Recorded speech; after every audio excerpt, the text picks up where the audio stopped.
আপনারা দেখছেন জেএন বাংলা। চেষ্টা আমার, সন্তুষ্টি আপনাদের। দেশ এবং প্রবাসে সুপ্রিয় দর্শকবৃন্দ, আসসালামু আলাইকুম। জেএন বাংলা নিয়মিত আয়োজনে তারেক ভাইকে নিয়ে আবারও হাজির হয়ে গেলাম আপনাদের সামনে। আমি দোলা খান। চলুন দেরি না করে ভাইয়ের কাছে চলে যাই। ভাইয়া, কেমন আছেন আপনি? আলহামদুলিল্লাহ, ভালো আছি। দেশবাসী এবং প্রবাসের সকল ভাই বোনেরা সবাই আমার সালাম গ্রহণ করুন। আসসালামু আলাইকুম। আপনার কাছে আমি প্রথমে জানতে চাচ্ছি, বর্তমানে বিএনপির ভারপ্রাপ্ত চেয়ারম্যান জনাব তারেক রহমান কিভাবে লন্ডনে দিন যাপন করছেন? ভালো প্রশ্ন করছো। আমাদের বিএনপির ভারপ্রাপ্ত চেয়ারম্যান জনাব তারেক রহমান আজকে বিগত 18 বছর যাবৎ লন্ডনে দিন যাপন করছেন। তিনি ওখানে চিকিৎসার জন্য গিয়েছেন, চিকিৎসা করিয়েছেন, এখন অনেকটা সুস্থ। কিন্তু তিনি তার নিজের কোনো কাজে দিন যাপন করছেন না।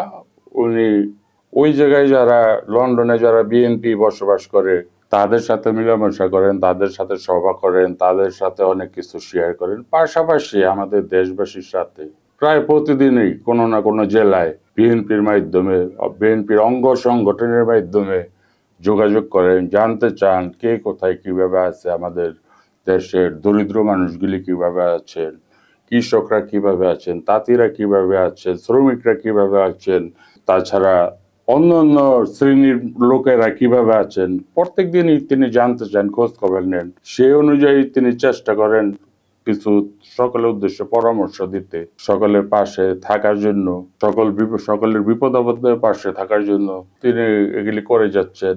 এবং সেইভাবে আমার মনে হয় সারাদিন তার চলে যায়। তারপর হয়তো রাত্রে কিছুক্ষণের জন্য নিদ্রায় যান তিনি। তার ওই জায়গায় স্ত্রী আছে, আমাদের বাবি জনাব জুবাইদা রহমান।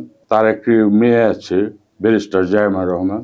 তাদের এই ফ্যামিলিগত, তাদের নিয়েও সময় কাটে দিনে, তাদের নিয়ে হয়তো গল্প গুজব করে সময় কাটান তিনি। এই নিয়ে তার দিন যাপন চলে যাচ্ছে, এই আর কি।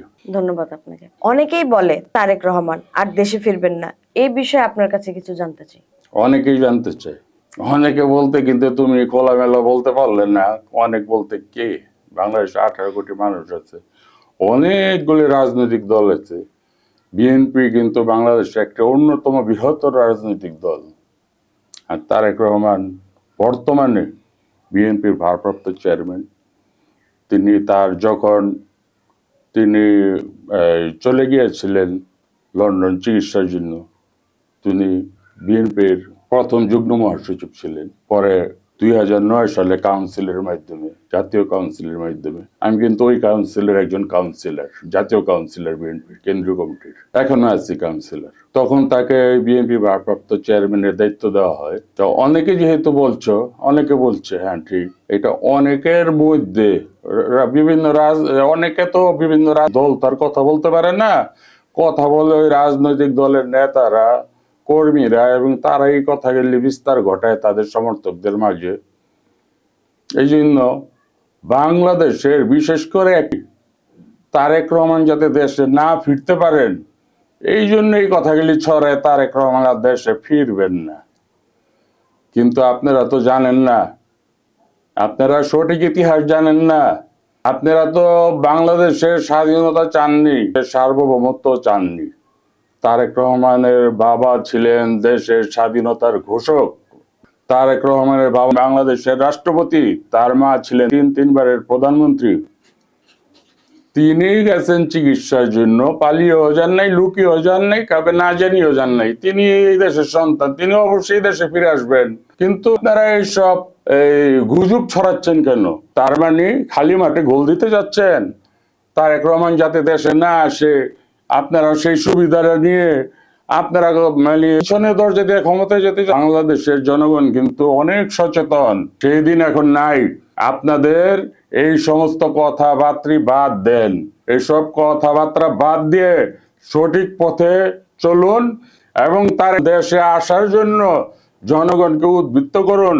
হয়তো আপনারা জনগণের আস্থা অর্জন করতে পারবেন। কিন্তু এইরকম একজন জাতীয় নেতার বিরুদ্ধে সব কুৎসা রটিয়ে কখনো কিন্তু আপনারা তার স্থান দখল করতে পারবেন না। সেই যে জায়গায় যাওয়ার, সেই জায়গায় চলে গেছে। সেই জায়গায় যাওয়ার মতো আপনাদের ভাগ্যও নাই, তকদিরও নাই। সুতরাং আপনারা এইসব গুজব বাদ দেন। তিনি আসবেন, তিনি অবশ্যই দেশে আসবেন। তিনি এই দেশের সন্তান, তিনি এই দেশে আসবেন, কাছে আসবেন, পাশে থাকবেন, আমাদের মাঝে চলে আসবেন, বিএনপির জন্য চলে আসবেন এবং সকল পর্যায়ের নেতা কর্মীদের মাঝে তিনি চলে আসবেন, আসবেন আসবেন আসবেন। ধন্যবাদ আপনাকে। তাহলে বিএনপির ভারপ্রাপ্ত চেয়ারম্যান জনাব তারেক রহমান কবে দেশে ফিরছেন? খুব ভালো কথা বলেছ। বিএনপি ভারপ্রাপ্ত চেয়ারম্যান তারেক রহমান এখন অনেকটা সুস্থ। আমাদের দেশনেত্রী বেগম খালেদা জিয়া ঢাকার এবার কেয়ার হাসপাতালে ভর্তি আছে, অসুস্থ। কিছুদিন আগে জনাব তারেক রহমানের স্ত্রী, আমাদের ভাবি জুবাইদুর রহমান এসে তাকে, তিনি একজন ডাক্তার, বড় মাপের ডাক্তার, তার শাশুড়িকে দেখে গেছেন, সেবা সুস্থতা করে চলে গেছেন। আবার তারেক রহমানের সাথে আসবেন, ফিরবেন দেশে। এবং আপনাদের একটা সুখবর দেই, যারা বলছেন যে তারেক রহমান দেশে ফিরবেন না, পালিয়ে গেছেন, লন্ডন থেকে রাজনীতি করছেন, তারেক রহমান অতি শীঘ্রই আমাদের মাঝে এবং আপনাদের মাঝেও ফিরে আসবেন। এবং সেই তারিখটা আগামী 25শে ডিসেম্বর 2025 সাল। তিনি কিন্তু সকাল 11টা হইতে 12টার মধ্যে ঢাকা আন্তর্জাতিক এয়ারপোর্টে এসে পৌঁছবেন। দেশনেত্রী বেগম খালেদা জিয়া সুস্থ থাকা অবস্থায় একটা মিটিংয়ে বলেছিলেন, অনেকে বলেন আমি খালেদা জিয়ার কথা বলছি, আমার দেশনেত্রী, আমার প্রিয় নেত্রী খালেদা, আমার মায়ের সমতুল্য খালেদা জিয়ার কথা বলছি। তিনি একটা বক্তব্য বলেছিলেন, আপনারা অনেক অনেক কথা বলেন তারেক জিয়ার ফিরবে না, আসবে না, এটা না সেটা না। খালেদা জিয়া কিন্তু সুন্দর উত্তর দিয়েছিলেন। তিনি বলেছিলেন তারেক রহমান দেশে ফিরবে এবং তারেক রহমান যেদিন বাংলাদেশে আসবে সেদিন ঢাকার শহরে আনাচে গানাচে অলি গলি মানুষে মানুষে লোকারণ্যে ভরে যাবে। তিনি কিন্তু সুস্থ থাকা অবস্থায় কথা বলে গেছেন। আপনারা ইউটিউব সার্চ দিয়ে দেখতে পারেন অথবা কোনো টিভি চ্যানেল সার্চ দিয়ে দেখতে পারেন। খালেদা জিয়ার কথা কিন্তু প্রতিফলন ঘটতে যাচ্ছে।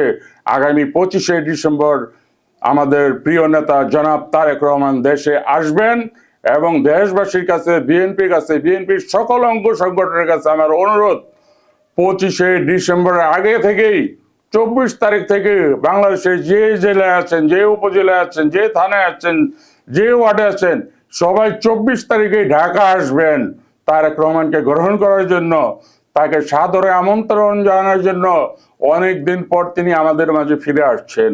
সুতরাং আসুন আমরা তাকে ফুল দিয়ে বরণ করে নেই এবং তাকে আমাদের এই দেশের 18 কোটি মানুষের জনগণের দায়িত্ব তাকে বুঝিয়ে দেই এবং তিনি অবশ্যই আগামী জাতীয় সংসদ নির্বাচনে অংশগ্রহণ করবেন এবং বাংলাদেশ জাতীয়তাবাদী দল বিএনপি বাংলাদেশের 3টি আসনে অংশগ্রহণ করবেন। তার মধ্যে জনাব তারেক রহমানও একটি আসনে অংশগ্রহণ করবেন এবং আপনারা বাংলাদেশের 18 কোটি জনগণকে আমি অনুরোধ করব, আপনারা পূর্বে যেভাবে বিএনপিকে ধানের শীষে ভোট দিয়ে জয়যুক্ত করে ক্ষমতায় পাঠিয়েছিলেন, সংসদে পাঠিয়েছিলেন, আগামী 12ই ফেব্রুয়ারি নির্বাচনে ঠিক সেই রকম দেশনেত্রী বেগম খালেদা জিয়া হয়তো এটা শেষ নির্বাচন দেখে যাবে। আপনাদের কাছে আমার আকুল আবেদন, তারেক জিয়ার নেতৃত্বে আপনারা ধানের শীষে ভোট দিয়ে বিএনপিকে আবার ক্ষমতায় যাওয়ার সুযোগ করে দেন। আমি বলছি আপনাদের বাংলাদেশের জনগণ যে কষ্ট ভোগ করেছেন 18 বছর, সেই সুদিন কিন্তু আবার ফিরে আসবে। আপনারা কিন্তু আর কষ্টে থাকবেন না। ওই গুম খুন, মব, জিনিসপত্রের দাম বেশি, দ্রব্যমূল্যের ঊর্ধ্বগতি, আজে বাজে বিভিন্ন রাজনৈতিক দলের কথা, এগুলো কিন্তু আস্তে আস্তে আপনাদের সার্বিক সহযোগিতায় শেষ করে দিবে তারেক রহমান এবং সুন্দরভাবে তার বাবা আমাদের শহীদ রাষ্ট্রপতি জিয়াউর রহমানের মতো দেশ পরিচালনা করবে। তার মা আমাদের দেশনেত্রী বেগম খালেদা জিয়ার মতো সুন্দরভাবে কঠোর হস্তে দেশ সুন্দরভাবে পরিচালনা করবে এবং সকলের মাঝে সব সময় আপনাদের ভালোবাসা নিয়ে এগিয়ে যাবে ইনশাল্লাহ। ইনশাআল্লাহ। ধন্যবাদ আপনাকে। জনাব তারেক রহমান কি আগামী জাতীয় সংসদ নির্বাচন করতে পারবেন? এই বিষয়ে দেশবাসী এবং প্রবাসীর উদ্দেশ্যে আপনি কিছু বলুন। এটার উত্তর হলো, জনাব তারেক রহমান আগামী জাতীয় সংসদ নির্বাচনে অংশগ্রহণ করতে পারবে কি পারবে না, এটা ওই একটা বিশেষ রাজনৈতিক দল আছে, ইসলামী রাজনৈতিক দল, নাম ইসলাম, আমি তাদের নাম বলতে চাই না, মুখে নামও নিতে চাই না। ওই দলটাই তাদের নেতা কর্মী বলে বেড়ায় তারেক রহমান আর কোন নির্বাচনে অংশগ্রহণ করতে পারবেন? আরে ভাই, তারেক রহমান কি অন্য দেশের নাগরিক নাকি? আপনাদের নেতা, আপনাদের আমির তো এই দেশের নাগরিকত্বই ছিল না। এই তারেক রহমানের বাবা শহীদ রাষ্ট্রপতি জিয়াউর রহমান তাকে নাগরিকত্ব ফিরিয়ে দিয়েছিলেন। আপনাদের ভিতরে কি একটু অনুশোচনা নাই? শহীদ রাষ্ট্রপতি জিয়াউর রহমান কিন্তু বাংলাদেশে যখন দায়িত্ব গ্রহণ করেন আপনাদের আমিরকে বাংলাদেশের নাগরিকত্ব দিয়েছিলেন। আর তারেক রহমান দেশে আসবেন, সংসদ নির্বাচন করবেন, আপনারা বিভিন্ন ফেক আইডি খুলে বলে বেড়াচ্ছেন যে তারেক রহমান আসবে না, আগামী নির্বাচনে অংশগ্রহণ করতে পারবে না।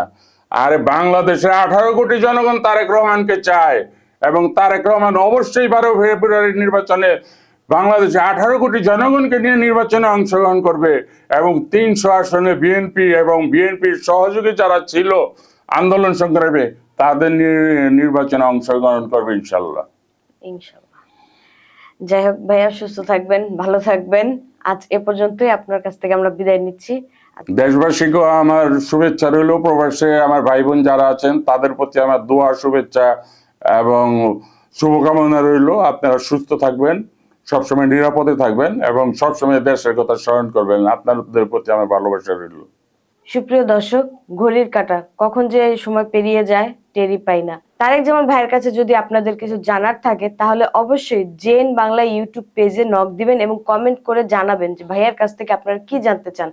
ওই প্রশ্নগুলোর উত্তরই ভাই আমাদেরকে দিবে। সবাই সুস্থ থাকবেন, ভালো থাকবেন। আজ এ পর্যন্তই। জেএন বাংলার সাথেই থাকবেন। আল্লাহ হাফেজ।